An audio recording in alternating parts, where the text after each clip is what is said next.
বিশেষ নিবিড় সংশোধনের ক্ষেত্রে কোনো ভুল ধরা পড়লে বুথ লেভেল আধিকারিক থেকে মুখ্য নির্বাচনী আধিকারিক স্তর পর্যন্ত সকলেই দায়ী থাকবেন। রাজভবনে অস্ত্র মজুত করা হচ্ছে বলে তৃণমূল কংগ্রেস সাংসদ কল্যাণ বন্দ্যোপাধ্যায় যে অভিযোগ করেছিলেন, তার বিরুদ্ধে কলকাতার হেয়ার স্ট্রিট থানায় রাজভবনের পক্ষ থেকে অভিযোগ দায়ের করা হয়েছে। এসএসসি পরীক্ষায় অভিজ্ঞতার জন্য অতিরিক্ত 10 নম্বর দেওয়া নিয়ে কলকাতা হাইকোর্টে ফের মামলা দায়ের হয়েছে। যোগ্য চাকরিহারা শিক্ষকরা চাকরি সুনিশ্চিত করার দাবি নিয়ে আজ শিক্ষা সচিব বিনোদ কুমারের সঙ্গে বৈঠক করেছেন। সেচমন্ত্রী ডক্টর মানস ভূঁইয়া বলেছেন, সুন্দরবনের নদী ও উপকূল রক্ষায় বিশ্ব ব্যাংকের সহায়তা নিয়ে একটি প্রকল্প গ্রহণ করা হয়েছে। রঞ্জি ট্রফি ক্রিকেটে বাংলার বিরুদ্ধে অসম তাদের দ্বিতীয় ইনিংসে এখনো 144 রানে পিছিয়ে। আসছি বিস্তারিত সংবাদে। মৃত, স্থানান্তরিত বা ভুয়ো ভোটারের নাম কোনো অবস্থাতেই ভোটার তালিকায় থাকা চলবে না বলে নির্বাচন কমিশন ফের স্পষ্টভাবে জানিয়ে দিয়েছে। এ ধরনের কোনো ভুল ধরা পড়লে তার জন্য বুথ লেভেল আধিকারিক থেকে মুখ্য নির্বাচনী আধিকারিক স্তর পর্যন্ত সকলেই দায়ী থাকবেন বলে সিনিয়র ডেপুটি নির্বাচন কমিশনার জ্ঞানেশ ভারতী আজ জানিয়েছেন। রাজ্যে ভোটার তালিকার বিশেষ নিবিড় সংশোধনী প্রক্রিয়ার অগ্রগতি খতিয়ে দেখতে জ্ঞানেশ ভারতীর নেতৃত্বে কমিশনের প্রতিনিধি দলের সদস্যরা দুপুরে রাজ্যের মুখ্য নির্বাচনী আধিকারিক মনোজ কুমার আগরওয়াল, কলকাতা উত্তর ও দক্ষিণের জেলা নির্বাচনী আধিকারিক এবং ওই দুই নির্বাচনী জেলার ইআরওদের সঙ্গে বৈঠক করেন। সেখানেই তিনি কমিশনের এই মনোভাব স্পষ্ট করে দিয়েছেন বলে জানা গেছে। এ বিষয়ে রাজ্যের মুখ্য নির্বাচনী আধিকারিক মনোজ কুমার আগরওয়াল সাংবাদিকদের জানান, রুটিন যেটা মিটিং হয়, রিভিউ মিটিং হয়, এটা যে 12টা স্টেট হচ্ছে, প্রত্যেক স্টেটে যে সিনিয়র ডিসি ইনচার্জ আছেন প্রত্যেক স্টেটে যাচ্ছেন, জেলায় জেলায় মিটিং করছেন। পশ্চিমবঙ্গে জ্ঞানেশ ভারতী জি এখানে এসছেন রিভিউ মিটিং করার জন্য। আজকে মিটিং হলো দুপুর থেকে কলকাতা নর্থ সাউথ, তারপরে এখন হচ্ছে সাউথ 24 পাটনা, তারপরে কালকে নদিয়া হবে, মুর্শিদাবাদ হবে, পরের দিন আপনার যে আছে মালদা হবে। 21 তারিখে এফএলসি মিটিং আছে যেখানে সব ডিও আসবেন। বৈঠকে ডেপুটি নির্বাচন কমিশনার আরও জানান, যেখানে বিএলএ ফর্ম পূরণ করে বিএলওর হাতে তুলে দিচ্ছেন, সেখানে 1950 সালের জনপ্রতিনিধিত্ব আইনের 31 নম্বর ধারায় বিএলওদের লিখিত দিতে হবে যে ফর্মে কোনো ভুল বা মিথ্যে তথ্য থাকলে তার সম্পূর্ণ দায় তাঁদেরই। এরপরে আলিপুরে দক্ষিণ 24 পরগনার জেলা শাসকের দপ্তরের কনফারেন্স রুমে আরেক দফা বৈঠকে বসেন ডেপুটি ইলেকশন কমিশনার সহ কমিশনের কর্তারা। আজ রাতেই তাদের নদিয়ার কৃষ্ণনগরে পৌঁছানোর কথা। এদিকে নির্বাচন কমিশন জানিয়েছে, 12টি রাজ্য এবং কেন্দ্রশাসিত অঞ্চলে 50 কোটিরও বেশি এনুমারেশন ফর্ম বিলি করা হয়েছে। লাক্ষাদ্বীপ এবং গোয়ায় 100% ফর্ম বিলি করা হয়ে গেছে। পশ্চিমবঙ্গে 99.64% ভোটার ফর্ম পেয়েছেন। উল্লেখ্য, গত 4 নভেম্বর থেকে 12টি রাজ্য ও কেন্দ্রশাসিত অঞ্চলে এনুমারেশন ফর্ম বিলির কাজ শুরু হয়েছে। এই রাজ্যগুলিতে মোট ভোটারের সংখ্যা 50,97 লক্ষেরও বেশি। পশ্চিমবঙ্গে 7,63 লক্ষ ভোটারই ফর্ম পেয়ে গেছেন বলে কমিশন সূত্রে জানানো হয়েছে। রাজ্যের মুখ্য নির্বাচনী আধিকারিক মনোজ কুমার আগরওয়াল আজ জানিয়েছেন, বিএলওরা প্রশংসনীয় কাজ করেছেন। বিএলও তো জানি putting very hard work. BLO কত কাজ করতে সকাল থেকে গেলে, বিএলও যে আজ hats off to the BLO, এত ভালো কাজ করছেন বিএলও। তৃণমূল সাংসদ কল্যাণ বন্দ্যোপাধ্যায়ের বিরুদ্ধে কলকাতার হেয়ার স্ট্রিট থানায় অভিযোগ দায়ের করেছে রাজভবন। সম্প্রতি তৃণমূল সাংসদ দাবি করেছিলেন, রাজভবনে বন্দুক বোমা মজুত করা হচ্ছে। রাজভবনের তরফে আজ জানানো হয়েছে, ওই মন্তব্যের জন্য কল্যাণ বন্দ্যোপাধ্যায়ের বিরুদ্ধে ভারতীয় ন্যায় সংহিতার 151, 152, 197, 196, 1 এ এবং বি, 353 2 ধারায় অভিযোগ দায়ের করা হয়েছে। তৃণমূল সাংসদ যে অপরাধ করেছেন তা জামিন অযোগ্য বলে রাজভবন জানিয়েছে। তবে রাজভবনের এই পদক্ষেপকে গুরুত্ব দিতে চাননি কল্যাণবাবু। এসএসসি পরীক্ষায় অভিজ্ঞতার জন্য অতিরিক্ত 10 নম্বর দেওয়া নিয়ে কলকাতা হাইকোর্টে ফের মামলা দায়ের হয়েছে। সরকারি স্কুলে কর্মরত শিক্ষকরা এই নম্বর পেলে সরকার স্বীকৃত বেসরকারি স্কুল শিক্ষকরা কেন তা পাবেন না, এই প্রশ্ন তুলে আদালতের দ্বারস্থ হয়েছেন এক মামলাকারী। 28 নভেম্বর বিচারপতি অমৃতা সিনহার এজলাসে এই মামলার শুনানির সম্ভাবনা। এদিকে প্রত্যেক যোগ্য চাকরিহারা শিক্ষকের চাকরি সুনিশ্চিত করা ও শূন্য পদের সংখ্যা বাড়ানোর দাবিতে আজ শিক্ষা সচিব বিনোদ কুমারের সঙ্গে বৈঠক করেন যোগ্য চাকরিহারা শিক্ষকদের একাংশ। আন্দোলনকারীরা জানিয়েছেন, এসব দাবি বিবেচনা করার আশ্বাস দিয়েছেন শিক্ষা সচিব। এর আগে আজ নিজেদের দাবিতে করুণাময়ী থেকে বিকাশ ভবন পর্যন্ত মিছিল করেন যোগ্য চাকরিহারা শিক্ষক শিক্ষিকারা। বিকাশ ভবনের সামনে বসে তারা বিক্ষোভ দেখান। বিজেপির রাজ্য সভাপতি শ্রমিক ভট্টাচার্য বলেছেন, রাজ্য সরকার কৃষকদের সুবিধার্থে কোনো পদক্ষেপই নিচ্ছে না। কেন্দ্রীয় প্রকল্পগুলির কোনো সুবিধে তারা কৃষকদের কাছে পৌঁছতে দিচ্ছে না।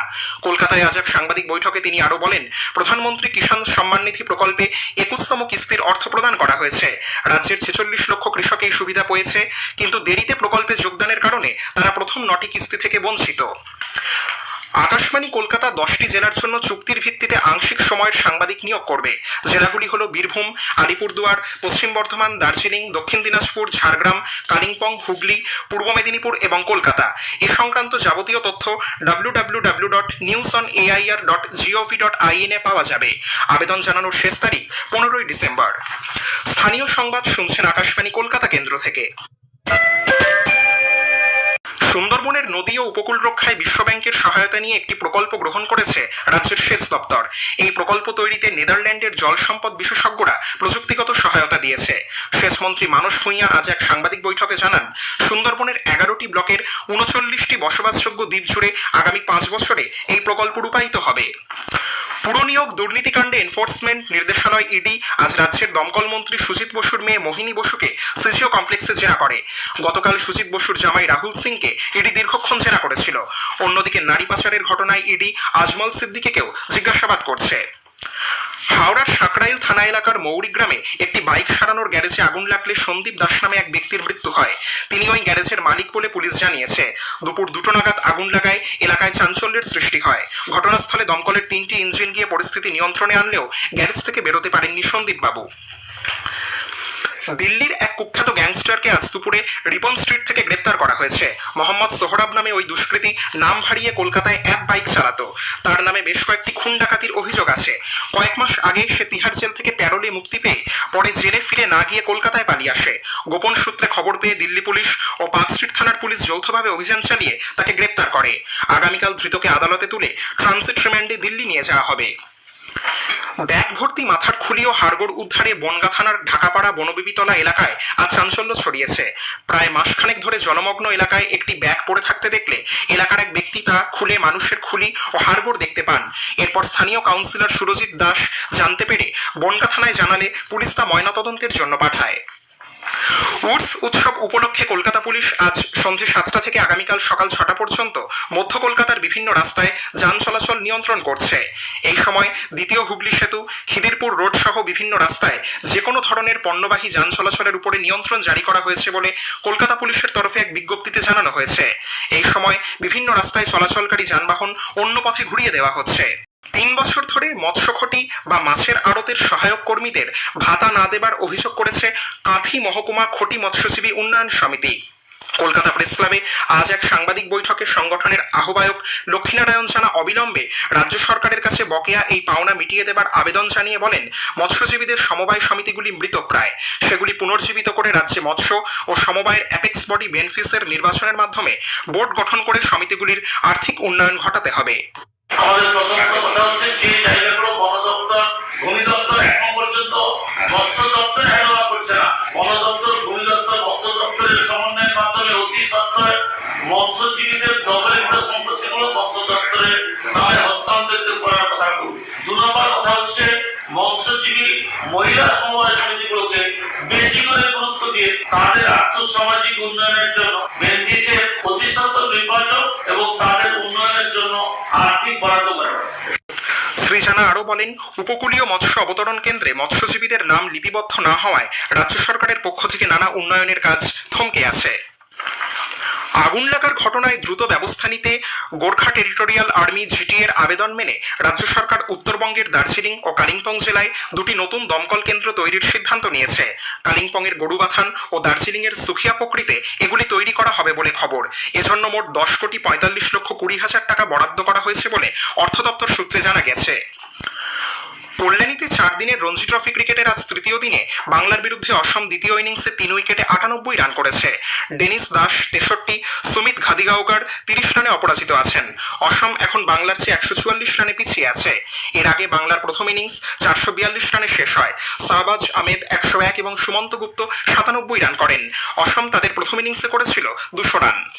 শেষ করার আগে স্থানীয় সংবাদের বিশেষ কিছু অংশ আরও একবার। সিনিয়র ডেপুটি নির্বাচন কমিশনার জ্ঞানেশ ভারতী বলেছেন, ভোটার তালিকার বিশেষ নিবিড় সংশোধনের ক্ষেত্রে কোনো ভুল ধরা পড়লে বুথ লেভেল আধিকারিক থেকে মুখ্য নির্বাচনী আধিকারিক স্তর পর্যন্ত সকলেই দায়ী থাকবেন। রাজভবনে অস্ত্র মজুত করা হচ্ছে বলে তৃণমূল কংগ্রেস সাংসদ কল্যাণ বন্দ্যোপাধ্যায় যে অভিযোগ করেছিলেন, তার বিরুদ্ধে কলকাতার হেয়ার স্ট্রিট থানায় রাজভবনের পক্ষ থেকে অভিযোগ দায়ের করা হয়েছে। স্থানীয় সংবাদ শেষ হলো। এর পরের খবর 8টা বেজে 10 মিনিটে।